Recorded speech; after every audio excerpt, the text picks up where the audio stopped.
일반 기업들은요, 평균 수명이 15년이라고 해요. 그런데 바른교회는 66년 동안 이 지역사회와 함께 더불어서 성장하며 오늘에 이르렀습니다. 하나님의 은혜가 아니고서는 설명될 수 없는 일이지요. 그 은혜를 기억하면서 우리도 하나님께서 주시는 이 귀한 선물, 또 우리에게 주시는 은혜를 잘 유전시켜서 다음 세대에게 전달할 수 있는 그 축복이 우리 모두에게 있기를 소망합니다. 오늘은 특별히 교단이 정한 어린이 주일이기도 합니다. 어린이 주일을 지키는 이유는요, 미래의 희망인 다음 세대의 소중함을 기억하고 신앙의 유산을 계승하고자 하는 다짐입니다. 그렇기 때문에 이번 한 주간만큼은 여러분 자녀들을 마음껏 주님의 사랑으로 축복하시되, 부모 세대들은 말씀과 기도로 자녀들을 훈육하고 양육하겠다고 하는 그 믿음의 결단이 우리 모두에게 있기를 소망합니다. 도스토프예프스키라는 러시아의 대문호가 있죠. 이분이 이런 말을 남겼는데요, 인간은 자기가 행복하다는 것을 알지 못하기 때문에 불행하다라는 말을 했습니다. 어떤 사람은 좋은 것을 보고 듣고 느끼면서 긍정적인 삶을 살아가는 반면에, 어떤 사람은 부정적인 것에 이끌려 비관하면서 힘들게 살아가는 경우도 있습니다. 이 모든 것은 생각의 차이에서 오는 것인데요, 우리는 미래의 소망 가운데 행복의 가치를 찾고자 하는 노력을 계속합니다. 마찬가지로 신앙생활에서도 행복을 찾아가는 과정에 있다 하겠습니다. 사람들은 기본적으로 의식주에서 행복을 찾는데요, 의식주 문제를 해결하기 위해서는 자본주의 세상에 살다 보니 돈이 필요합니다. 돈을 쫓다 보니 욕심이 생기고요, 그 탐욕으로 말미암아 죄를 잉태하게 되는 게 우리의 삶의 구조라 하겠습니다. 그런데 예수님께서는 의식주 문제를 고민하지 말고 그의 나라와 의를 구하라 말씀하셨습니다. 이 말씀을 잘 생각해 보시면 세상 속에서 필요한 먹고 사는 문제, 주거의 문제가 아닌 영적인 의식주를 먼저 관심하라는 의미가 되는 거지요. 하나님의 나라와 의를 구하는 것, 우리의 거할 처소를 예비하라는 것 아닙니까? 또 먹고 또 입는 문제, 우리는 하나님의 말씀을 먹어야 합니다. 그리고 성령을 덧입어야 하는 것이지요. 그렇기 때문에 세상 속에서 행복의 가치를 쫓는 사람들이 의식주 문제에 관심하는 것처럼, 신앙 안에서 행복을 찾는 사람들은 영적인 의식주에 관심해야 할 것입니다. 과학기술의 발달로 인하여서 생각의 속도만큼 세상의 변화가 급변하고 있습니다. 과거에는 세상은 10년 만에 변한다 하여 10년이 지나면 강산도 변한다는 말을 사용했는데요, 현대 사회는 하루가 머다 않고 변화하는 미래의 모습들을 현장에서 목격하며 살아가고 있습니다. 그런데 이렇게 빠르게 변화되는 사회를 바라보면서 우리는 여러 가지 문제에 직면하게 되는데요, 그 중에 특별히 우리는 이와 같은 변화를 이해하고 받아들일 수 있는가 하는 문제에 서게 됩니다. 바로 적응에 관한 것이죠. 변화가 빠르면 빠를수록 적응하기는 쉽지 않습니다. 실수도 많아지게 되고요, 무슨 일을 하든지 실패의 확률도 높아지게 됩니다. 결국 적응하는 사람과 적응하지 못하는 사람으로 구별되게 되는데, 이와 같은 일들이 반복되고 심화되다 보면 무엇이 생겨나게 되냐면 계층이 생겨나게 됩니다. 적응하는 사람들은 상위 계층으로 이동하게 되는 거고요, 부적응하고 도태되는 사람은 하위 계층으로 이동하게 됩니다. 계층 구조의 문제점은 서로 입장의 차이가 좁혀지지 않아서 공존과 상생이 어렵다는 것입니다. 갈등과 분열이 심화될 수도 있겠지요. 하지만 적응은 먼저 경험한 사람들로 인하여서 도움을 받게 되면 쉽게 따라갈 수 있습니다. 사람이 욕심을 버리고 함께 더불어 살고 배려하고 또 서로가 관심하게 된다고 한다면 사회는 건강하게 성장할 것이고 합력하여 선을 이루어갈 수 있을 것입니다. 오늘 우리는 로마서의 말씀을 함께 보았는데요, 로마서가 기록될 당시에는 왕과 신하, 귀족과 평민, 주인과 노예 등 계급이 존재하던 사회였습니다. 이와 같은 시대에 사도 바울은 교회란 이런 것이다 이렇게 설명을 하였는데, 사도 바울의 설명에 따르면 교회라는 공동체는 모든 사람에게 개방된 모임이 있는 곳, 그리고 다양한 형태의 신앙 소유자들이 함께 공존하는 곳을 교회라고 보았습니다. 당시 시대적 상황으로 보면 맞지 않는 개념이에요. 계급사회, 신분사회 속에서 평등 사상을 이야기했기 때문에 전혀 이치에 맞지도 않고 사람들이 이해할 수도 없었습니다. 그렇지만 사도 바울은 예수님의 십자가의 가르침은 만민이 평등하다는 이 평등 사상 가운데 복음을 전파하게 된 것입니다. 그렇게 교회가 세워졌고, 교회는 새로운 변화의 시작 앞에 직면하게 된 것이지요. 성도들이 이와 같은 문제를 받아들이는 것은 결코 쉽지 않았을 거예요. 평등한 사상, 신분제도 속에서 노예가 상정과 더불어서 평등을 논할 수 있는 것은 천지개벽과도 같이 어려운 일이었고, 또 이들은 이와 같은 변화에 적응해야만 했을 것입니다. 로마의 성도들은 이와 같은 변화 속에서 어떻게 보면 신분체계에 너무나도 익숙해 있는 사람들이었기 때문에 교회의 내적으로도 자신들의 신분을 나타내고자 하는 경향이 나타났을 것 같습니다. 이 당시 신앙인들 사이에서는 어떤 움직임이 있었냐면, 내 믿음이 초신자들보다 낫다고 여기는 사람들이 생겨나게 되었습니다. 물론 당시가 초대교회 상황이었기 때문에 모두가 비슷한 신앙의 수준을 가지고 있었을 것입니다. 그렇지만 그러한 상황 속에서도 먼저 된 사람이 있었고 나중된 사람이 있었다는 거예요. 그런데 먼저 된 사람들이 내 믿음이 더 낫다고 주장하는 것은 어떤 문제를 야기했을까요? 성도들 간의 줄 세우기를 통해 서열을 정리하려 했던 것입니다. 결국 믿음의 분량으로 말미암아 자신을 과시하려는 특권의식이 교회에서 나타나게 된 것이죠. 사회가 그렇기 때문에 교회에서 이와 같은 움직임이 있었다 그래도 크게 문제가 되지는 않았을 거예요. 그렇지만 사도 바울은 이와 같은 과시를 문제 삼습니다. 자랑 자체가 나쁜 것은 결코 아닙니다. 무슨 일에든지 성과가 있다면 자랑할 수 있고, 그 일로 말미암아 다른 사람에게는 동기부여가 될 수 있기 때문에 그렇습니다. 그러나 지나친 자랑은 다른 사람으로 하여금, 듣는 사람으로 하여금 위화감을 조장할 수 있고 거부감을 느끼게 할 수도 있을 것입니다. 예를 들자면 우리 일상에서 이런 일들이 있을 것 같은데요. 코로나 때문에 사회가 많이 어렵습니다. 경제적으로도 힘들고요. 특히 사업하시는 분들이 많이 어렵습니다. 경제적으로 어려움을 겪고 있는 친구가 있는데, 그 친구를 옆에 두고 한 친구가 나는 이와 같은 주식을 투자했더니 큰 돈을 벌었어, 재테크를 했더니 나는 많은 수익이 있었어 라고 자랑할 때에 이것은 전혀 친구를 배려할 수 있는 대화가 아닌 거죠.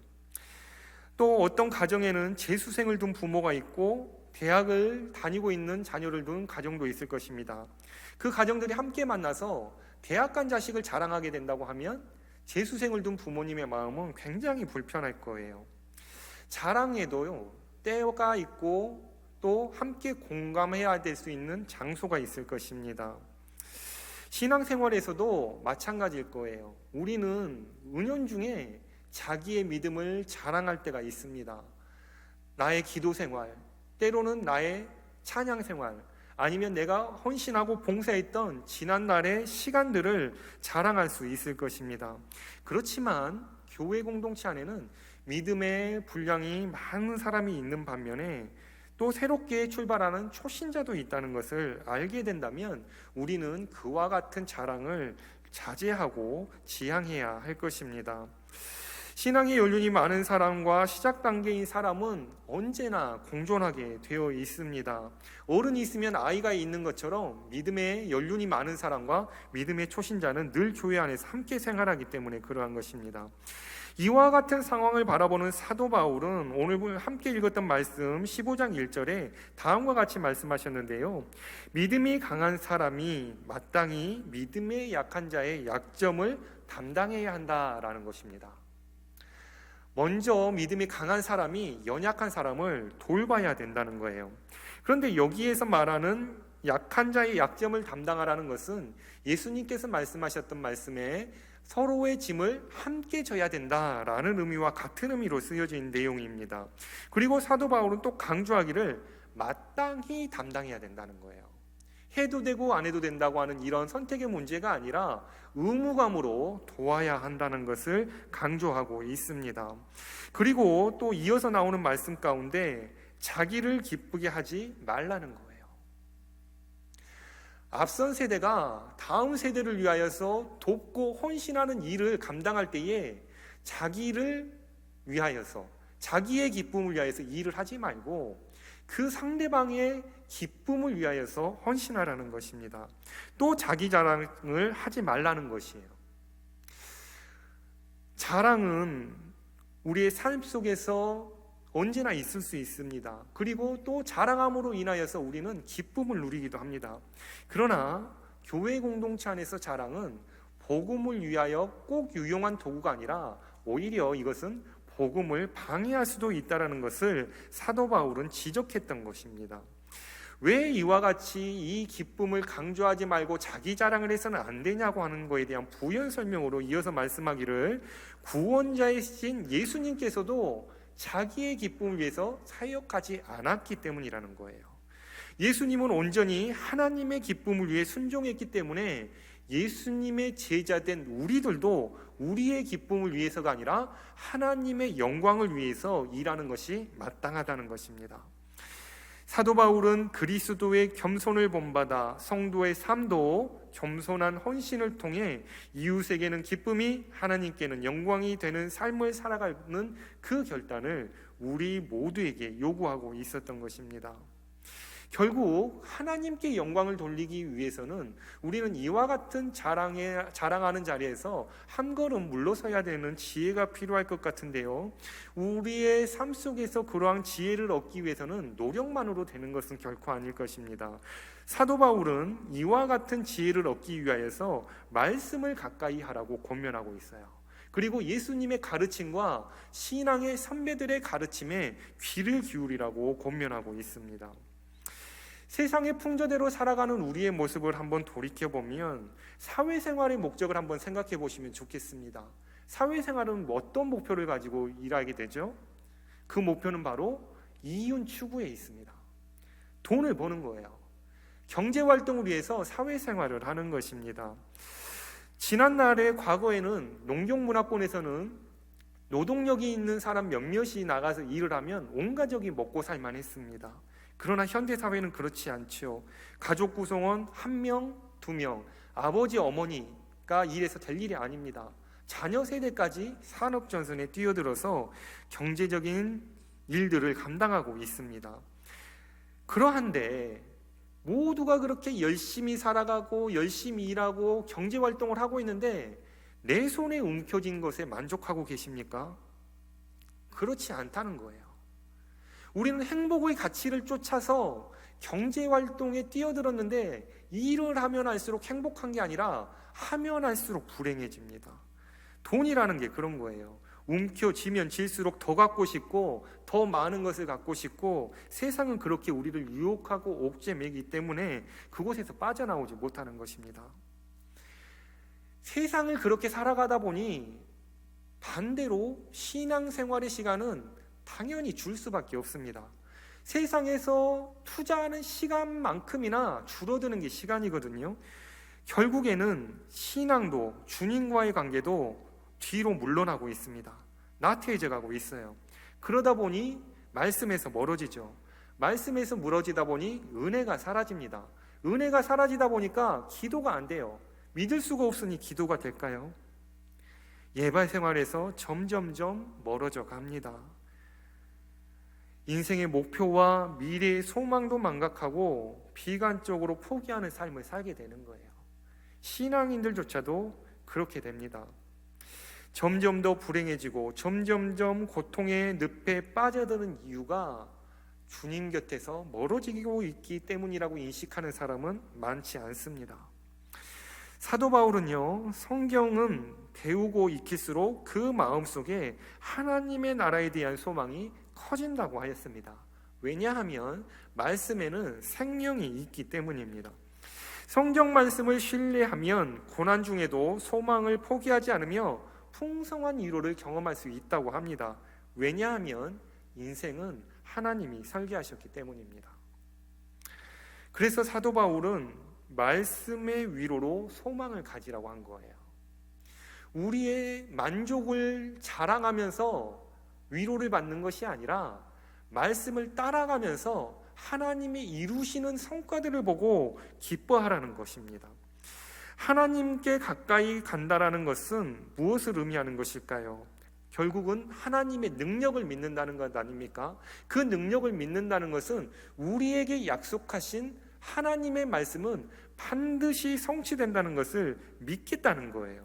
결국 그 믿음을 소유하고 하나님께서 예비하신 길, 십자가의 길을 따라가는 동안에는 성도는 그 열매로 말미암아 다시금 하나님께 영광 돌릴 수 있는 순환 구조를 만들어내게 된다는 것입니다. 말씀을 가까이 하고 예배 생활을 하고 기도 생활을 하고 믿음이 돈독해지고 그 믿음 따라 하나님께 순종했더니 하나님께서 복을 주시겠다는 거예요. 그 복을 누리니 하나님께 감사하고 또 하나님께 간구하고 하나님께 믿음으로 나아가 우리의 삶은 나날이 풍성해질 수 있고 생명으로 나아갈 수 있겠다는 것이죠. 그런데 반대로 악순환의 고리를 생각해 보세요.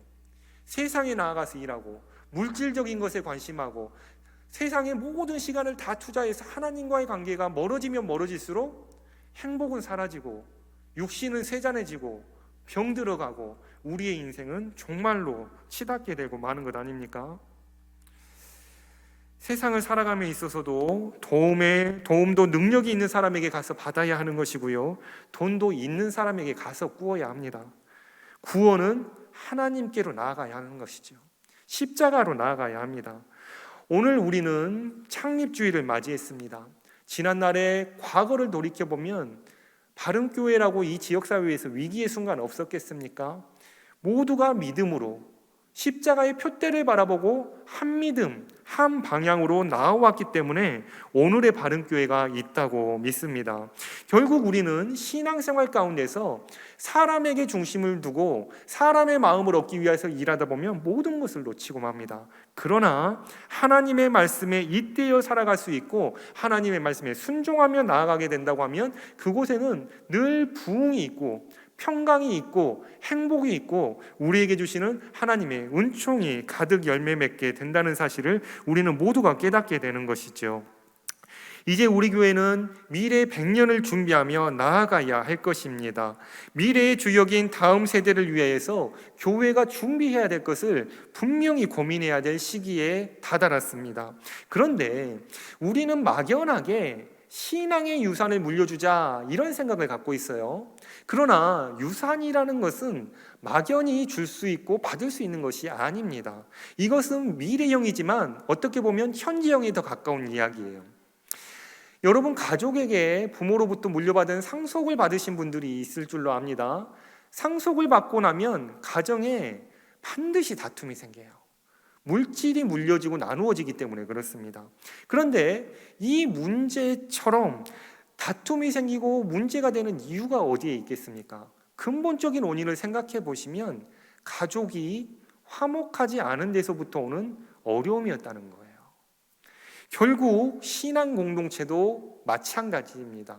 우리가 미래의 신앙 유산을 준비하기 위해서는 오늘을 사는 저와 여러분이 현재적 시간에 화목을 이루어야 된다는 거예요. 이게 우리에게 던져진 숙제인 것입니다. 그렇다면 신앙 공동체는 어떻게 화목을 이룰 것인가? 거기에 대한 대답이 오늘 사도 바울로부터 나오고 있는데, 우리 각 사람이 이웃을 기쁘게 하되 선을 이루고 덕을 세우도록 할지니라, 이렇게 권면하고 있습니다. 우리의 유익을 위해서 살아가는 것이 아니라 신앙 공동체가 이웃을 위해 먼저 그 마음을 매진하라는 거예요.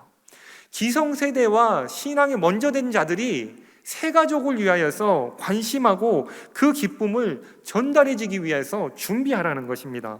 그것을 위해서 준비해야 할 때에 어떻게 해야 되냐면 5절 말씀 이하에 보면 그리스도 예수를 본받아 서로 뜻이 같게 하여 주사 한 마음과 한 입으로 하나님 곧 우리 주 예수 그리스도의 아버지께 영광을 돌리게 하려 하노라. 이렇게 말씀하고 있거든요. 우리의 흩어진 마음, 교회 공동체도요, 다양한 사람이 모여 있기 때문에 믿음조차도 자기 목소리를 내기 시작하면 분쟁이 생기고 다툼이 생깁니다. 고린도 교회가 그 증거이지요. 그러나 교회는 자기 주장, 자기 자랑, 자기 과시가 아니라, 사람의 경과가 아니라 하나님께서 주신 은혜를 따라 그 은혜를 자랑하게 될 때, 말씀에 순종하며 살아가게 될 때 우리는 서로 뜻이 같이 하나 된다는 거예요. 그리스도 안에서 예수 그리스도를 본받아서 그렇게 하나 되게 되면 교회는 그때로부터 한 마음 한 목소리로 하나님을 찬양하는 신앙 공동체가 될 것이라고 사도 바울은 말씀하고 있습니다. 그렇게 교회가 하나 되고 주 안에서 연합하여서 화목게 되는 교회는 그 믿음 안에서 신앙의 유산을 물려줄 수 있는 자격을 갖게 되는 것 줄로 믿습니다. 우리는 언제나 하나님 앞에 서 있습니다. 그러나 우리는 하나님보다 먼저 나아가려고 하는 경향이 우리 안에 가득합니다. 그러나 이와 같은 교만과 욕심을 내려놓게 된다면 우리는 하나님의 행하신 일들을 보게 될 것이고, 지난 66년 동안 이루어주셨던 이 놀라운 일들을 우리는 앞으로도 더 부흥케 되는 놀라운 일들과 세상을 아름답게 변화시켜 주시는 하나님의 계획 속에서 평강을 누리며 승리케 될 줄로 믿습니다. 오직 하나님의 말씀 안에서 그리스도를 본받아 한 마음 한 목소리로 하나님을 예배하는 신실한 하나님의 백성이 되고, 다음 세대를 위해 예비하면서 화목케 되는 직책을 감당할 수 있는 저와 여러분이 되시기를 주님의 이름으로 축원합니다. 함께 기도하시겠습니다. 고마우신 하나님, 은혜를 감사합니다. 주님께서 예비하시고 핏값으로 세우신 주님의 교회에서 우리가 함께 연합하여 신앙생활할 수 있는 은총을 주심에 감사드립니다. 주님의 귀한 선물이오니 우리도 이 선물을 통하여서 마음껏 기쁨을 누리되 다음 세대를 위하여 잘 준비하여서 유전시킬 수 있도록 준비된 교회 공동체 될 수 있도록 은혜 베풀어 주시옵소서. 평생에 주님을 믿고 따르기로 결단하는 주의 백성들마다 주님의 교회에서 평강을 누리고 성령의 충만함으로 거듭나게 되어서 오직 한 마음과 한 목소리로 주님을 찬양하고 예배하는 동안에 우리의 모든 삶은 새롭게 변화받을 줄을 믿사오니 우리의 발걸음 위에 날마다 함께 동행하여 주시옵시고 성령으로 충만케 하여 주시옵소서. 감사드리며 예수님의 이름으로 기도드립니다. 아멘. 함께 찬양하며 봉헌하겠습니다. 찬송가 210장입니다.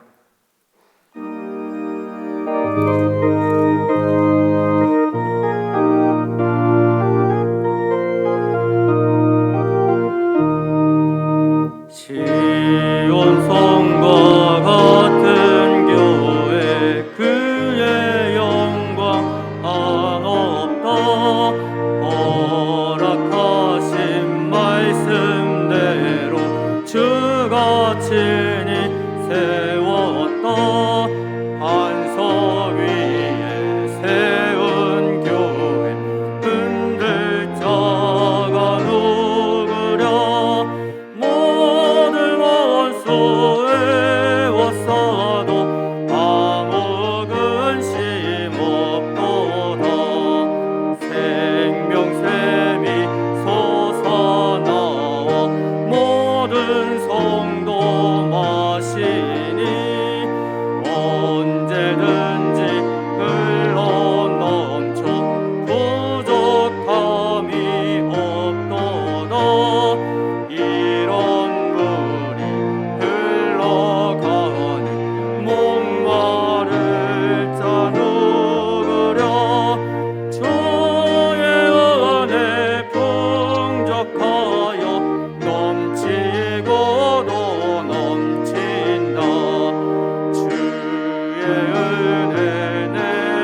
하나님 은혜를 감사합니다. 저희들에게 예물을 드릴 수 있는 믿음을 주시고 삶 속의 모든 환경과 조건을 순적케 하여 주시니 감사를 드립니다.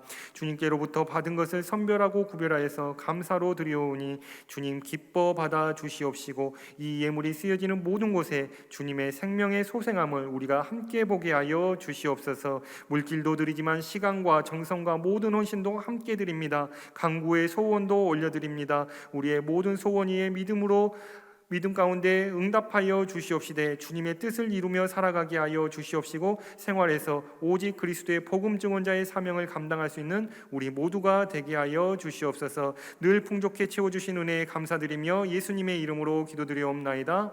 아멘.